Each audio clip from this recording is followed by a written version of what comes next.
Hi everyone, Peter here from Flow High Performance, and in this video we will explore how to periodize strength and conditioning training over a year to reach peak performance for a season or competition.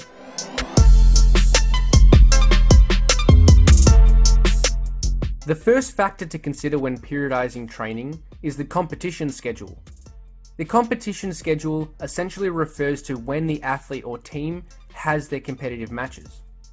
The competition schedule determines when the athlete or team needs to be in peak condition and when they don't need to perform at their absolute best.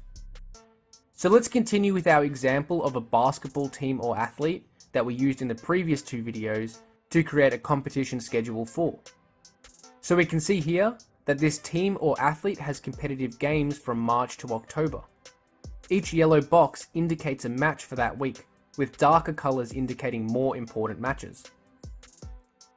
Now that we have an understanding of when each competitive fixture is, we can roughly plan when we want the athlete or team to be at their peak, and when we don't need them to be in peak condition. In this example, a number system has been used to indicate what condition we expect the athlete to be in at what time of the year. So a lower number indicates a better condition, while a higher number indicates a poorer condition.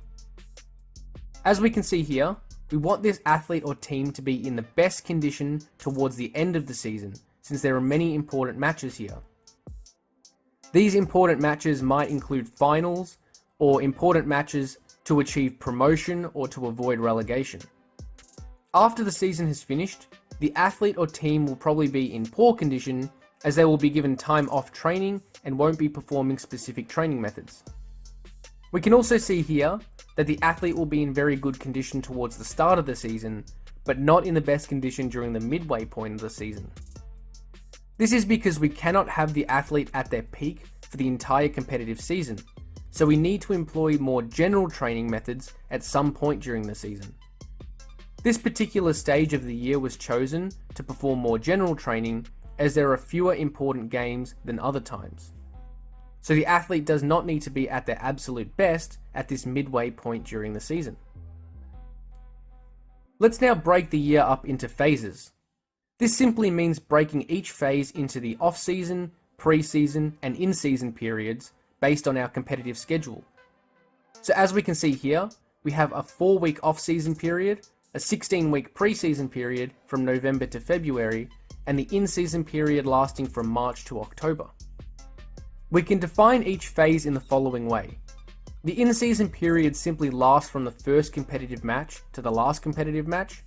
The off-season period refers to the time where there is no planned training with the team. And the pre-season period refers to when the team has scheduled training, although the season hasn't started yet. Now we can break each training phase into blocks of training to make it more manageable to program. By breaking each phase into blocks, we can have clearly defined objectives for each block and can adjust training each block based on how the athlete is responding to training. As we can see here, each phase has been broken down into 4-week blocks, which can each act as individual mesocycles like the ones we created in the previous video.